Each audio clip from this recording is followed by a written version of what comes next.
I just want to do God's will. The kind of revolution that the world needs is a Christian revolution. If you want a miracle, you've got to expect it to happen. You are the recipients of God's grace and God's blessings, and you rejoice in that reality.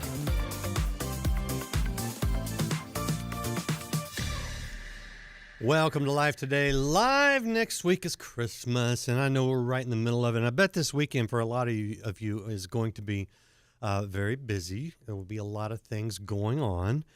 And, you know, I love all the festivities around Christmas, but obviously as Christians, we want to make sure Christ is the focus. And that can be a little bit of a challenge, I think, sometimes, because it can be busy. There's a lot going on. And sometimes we need a little help, a little guidance to kind of put Christ at the center, even as we do our fun activities. Well, I've got a resource for you, and you order it today, you'll get it in plenty of time, so it's not too late. It is called A Merry and Bright Adventure, and if you notice on the cover there, the word Advent is a different color. It's putting the Advent in the adventure, and very, very clever. I like that. Good sign right off the bat. You know, it's going to be a well-written book because, Katie J. Trent is the author, and if you look for her, Katie J. Trent is how you'll find the right person in this case. And she joins me today. Katie, welcome to Life Today Live. Great to see you. Thanks for having me. I'm excited to be here at Christmas time, my favorite time of year. Are you a big Christmas person? Is that? Do you even have to ask the question? I mean, of course I'm a big Christmas person. I have loved Christmas all the way since I was a kid. In fact, funny story, my husband was a little bit of a Grinch when I first got together. We've been married almost 20 years now, and it was devastating. And we got saved together in 2007. And so we went on this journey of how can I help him love Christmas? You know, like he didn't want to put up the tree. He wanted nothing to do with the commercialization of it. And so we went on this journey to say, how can we meet in this place? And I realized it wasn't Christmas that he didn't love. It was all of the commercialization and everything that took the center and focus off of Jesus. And so that's why I wrote the book. And that's why we've really worked hard with our own kids to make sure that Christ is the center of everything we're doing during the holidays.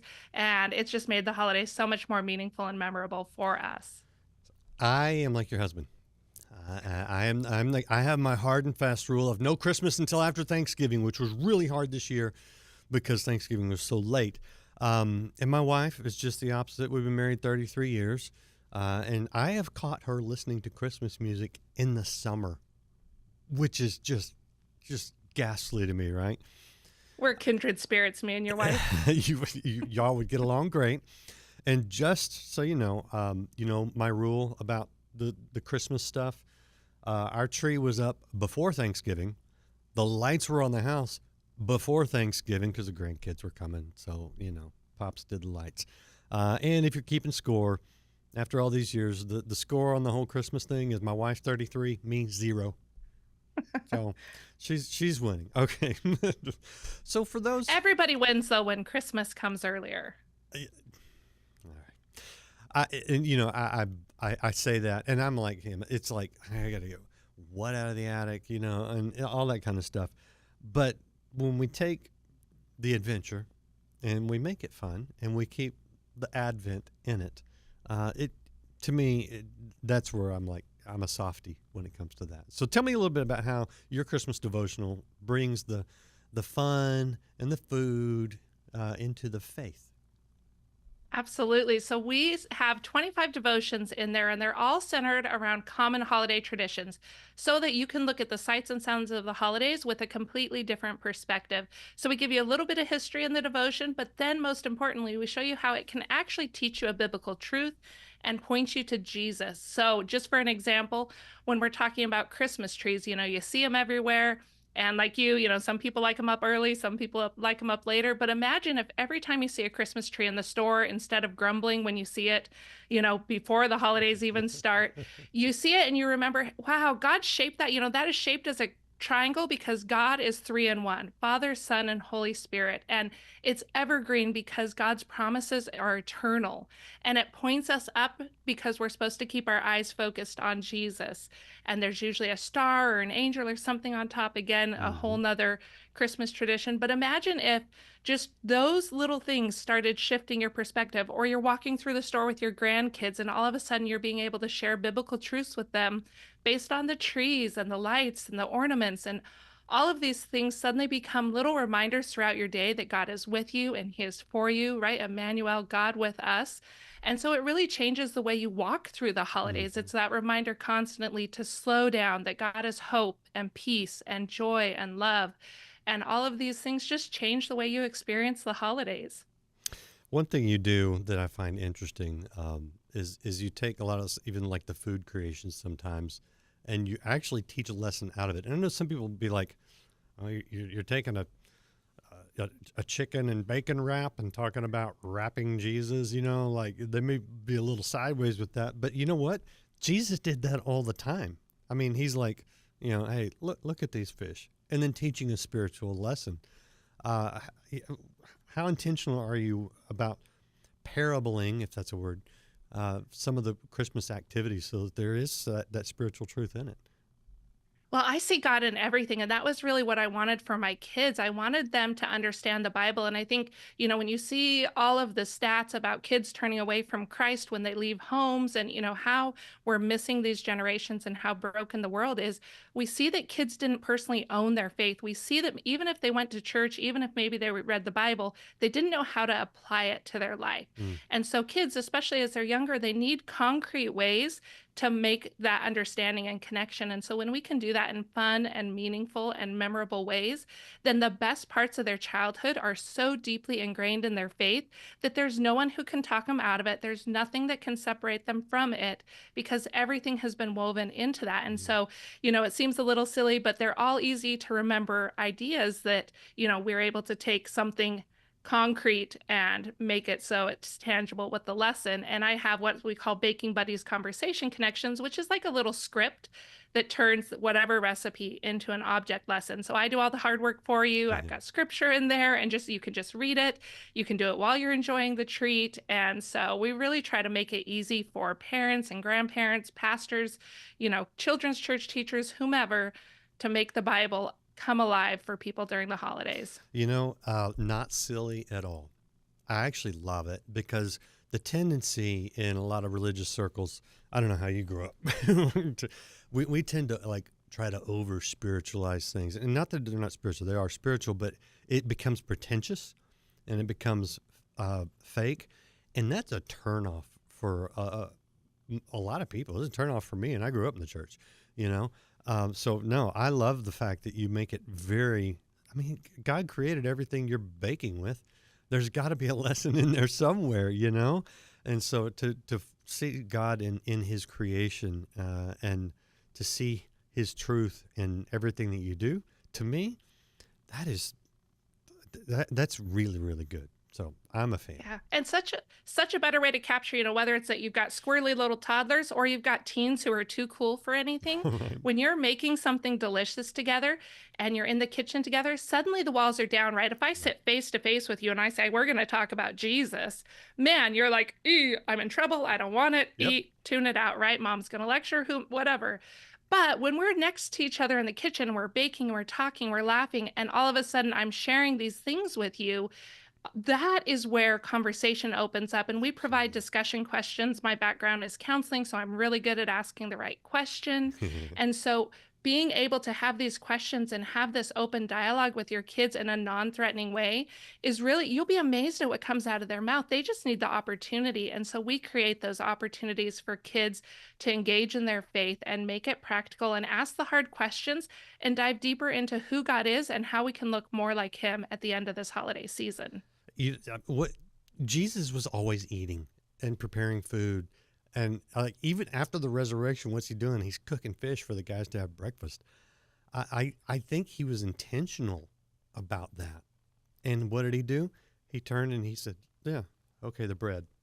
I am the bread of life.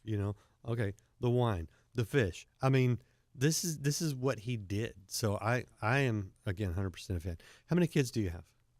We have two kids. So our daughter is in sixth grade in middle school, and our son is 9. Okay, so you're in the thick of it. Um, how how are they? How do they do with this? I mean, I know they're young still, so they haven't hit their teenage years where they start pushing the boundaries. She's almost a teenager. She yeah, is in the throes of that preteen angst for sure. Yeah. Do they go with this? So they enjoy doing those things with you? They love it. They loved my first 2 books and engaged with that. We homeschool, and so we're actually going back to my second book, Recipes for a Sweet Child, which is like practical parenting help. And so we're going through that once a week. And then this one was super fun because this is the only book they've ever actually gotten to go through start to finish before it was published. So last year when we finished it, we printed it all off, put it in a binder, and we did this for our Advent tradition last year. And it was like this holy moment of like, do you guys realize like what God is doing? We are starting a tradition now that your kids and grandkids and great grandkids, like generation upon generation, are going to learn more about Jesus, and you're a part of it right now before the rest of the world. And so it was super special, and we went through the book and they loved it. So all year long, they have been counting down till Christmas. Our tree has been up, I don't know, like the end of September, beginning of October, somewhere in there. The book released in September. And so they've been itching to get back into it and talking about some of their favorite recipes and activities. And so it's been such a joy just to see how delighted they are in it and telling their friends about it. And so that's really encouraging to see just how much of an impact it's had on them already. Sure. No, I love it. Okay. We're talking about A Merry and Bright Adventure, a Christmas devotional for family, faith, food, and fun. It's written by Katie J. Trent. And Katie, if someone doesn't have children, or maybe like me, their children are all grown, this is still great. Yeah, absolutely. It's a great thing. Even if you're alone for the holidays, or maybe your family's far, you can send one and kind of do it remotely. But the devotions are short and interactive. So you're going to learn something about the holiday traditions. You're going to be able to really reflect in your faith of how you can look and act more like Jesus. And then there's recipes. And this recipe book is different than my others. So my other 2 are very primarily baking. I am actually a terrible cook. Don't tell anyone. My husband does like all of the cooking in our house. And now my daughter, he's training her up well. But I love to bake. And so this one, because even I who love to bake cannot bake 25 days in a row before Christmas. So this one has like fun holiday beverages like peppermint hot cocoa and a spiced apple cider and things. It's got simple appetizers, as you referenced before, and things that really might already be incorporated within your day. And we do add 31 because we want, whether you're trying to be healthier, you've got dietary restrictions, or whatever it may be, we want to make it easy for you. And we did include grocery shopping lists at the back of the book too. So you can plan ahead for the holidays and do what you need, but there's a wide variety in there for you. And they're all fun. Some of them are ones that I get asked year after year to bring to holiday parties. So I like these Santa hat strawberries. I don't know, you kind of see this in the picture, but legit. I mean, that's cool. That cream cheese is addictive. Like you could just scoop it out. It is so good. Are these? Where do these recipes come from? So there are a variety. Some of them are ones my mom for Christmas. It was probably 10 years ago now. She put us together a little recipe book with all of her recipes. So some of them are from her. Wow. Some of them are from friends. One of my friends contributed a pancake recipe from her dad. And then others are where I had the idea for the object lesson and I knew what I wanted to teach. So I had to find something that would fit within that. And so they're recipes that I searched out and tried them out and moved them around. And all right, well, that works. All right, so there's a lot to do. In the Christmas time of year, I also know that maybe you don't have somebody to cook for, with kids or whatever. Maybe you're not a great cook. The simple recipes in here would be the ones you gravitate to. I think a great idea, because Christmas is hard for a lot of people, and especially people who are separated from family either by lack of relationship or just by distance. Have you seen any? I know you've probably done this, but it'd be a great idea, is what I'm getting at, to take the recipes. If you're like, I don't really have much going on, make some of the things in here and go visit someone in need. I mean, to me, this is a bridge to be able to have a relationship if you're feeling a little alone this year. Absolutely. And these are easy. These you can do. Yeah. And you'll notice a lot of the family adventures, the activities that go along with each of the devotions are actually things that are very evangelistic. So I Mm. know evangelism is a scary word for so many people, right? But we're teaching our kids how to spread the gospel in simple ways. And so this is all about reaching out. This is the perfect time of year to be the hands and feet of Jesus to someone else, by writing Christmas cards or caroling or baking treats and delivering them. There's so many ways to just reach out and share the love of Christ in non-threatening, easy ways. I'm the only introvert in my family. Like, I get it, it's scary, but there are easy ways to connect with people. And just, you would be amazed at how much of an impact it can have. We moved to Myrtle Beach about 2.5 years ago, didn't know anyone.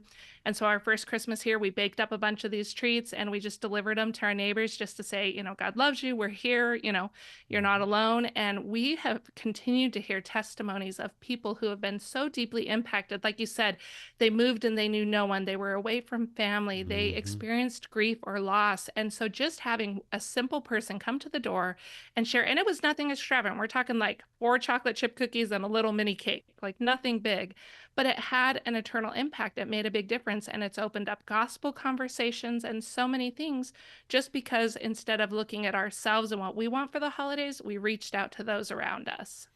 I have to say nice things about evangelism because my dad is one, and I get it. I'm not.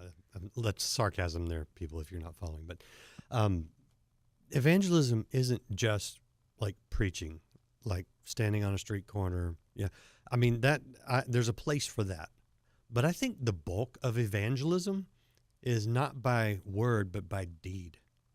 It's by kindness. It's by what the fruit of the Spirit, when the Holy Spirit takes over and you act a certain way, right? Even patient, but self-control, all these things. But one thing we can all do, introverts, extroverts, spiritual giants, someone new to the faith, we can demonstrate love to another person. And love is a verb. It's not a feeling. It's something you do. And you know what? Going to that person who's overlooked, who's lonely, who's sad, who's feeling lost, and just doing something to bring them a little bit of comfort. You don't have to preach because you are preaching when you do that. So I love it. And there's an adventure for you. What's the Advent part of the adventure for you? Is there a significance other than, it's obviously significant, but are you doing something related to Advent? Yeah, so the book is designed so those, different faiths celebrate it different way, but Advent is really the 4 weeks leading up to Christmas Right. that help prepare your hearts for Jesus. And so some people, light candles and things. And so it's divided up into those 4 sections. So if Okay. you have a more traditional Advent, you're able to follow along and use the book for that. For our family, we didn't grow up with that. I just kept hearing this word Advent and we were doing, like the Me chocolates or too. different things. Right. And I started researching it. I was like, I love this. This is what we want. This is our heart, is for our kids to connect with Jesus and keep the focus on him instead of on us. And so that was why it's Advent. Did you grow up Southern Baptist like me? No, actually, I grew up with no faith. I Oh, had okay. one parent that was Mormon and one parent that was Catholic, and I had no idea what was truth. And I was searching, and I said, God, I remember praying. It was in this neon green bedroom. I think I was about my daughter's age, and I just cried out to God and said, if you're real, show me the truth and lead me to somebody who will lead me to you. Like, that was Mm. just my innocent childlike prayer. And, I want somebody who I can love my whole life, who will love me. And he did. He led me to my husband in college, and he took me to a pastor, and I gave my life to the Lord, and it changed everything. We were thrust pretty immediately into ministry and have just been on this crazy journey since. I love it. And that simple childlike prayer, that's the best kind. But I asked because I grew up not really knowing what I thought Advent was what Catholics did. And I think it's just overlooked, but it's a beautiful thing. So I love the structure as well. And now, I'm sure I know I have lots of Baptist friends that do Advent, so it's not like that. But it's the preparation and preparing food and preparing your heart at the same time. That's a really great way to go. So a lot of fun there. Okay, I love what you're doing. And again, it's not too late for you to pick up a Mary and Bride Adventure wherever you get books. Order it now. You get it. You get some recipes. Or, if you're catching this later, like maybe after Christmas or you're done with Christmas, pick it up now. So next year we're going to be all over this. It's great material. They're Last great word. stocking stuffers. Great stocking. There you go. All right. Last word to you. What do we need to know from Katie J. Trent today? I want you to know wherever you are in the holiday season, whatever you're going through, that you're not alone, that God is with us, Jesus is with us. And if you will just lean into him, he wants to be your comfort. He wants to be your joy. And there is so much hope for you no matter what you're facing today. That's it. That's the message of Christmas. God with us, Emmanuel. And what a great way to remind yourself through food. It's biblical, people. So do that this year. And check out Katie J. Trent. Let me show you her website on the way out here. This is her website, katiejtrent.com. And there's fun. And it's good. So have a good Christmas. Appreciate you guys being here. If you haven't liked, follow, subscribe, do that. Hit share. And we'll see you next time here on Life Today Live.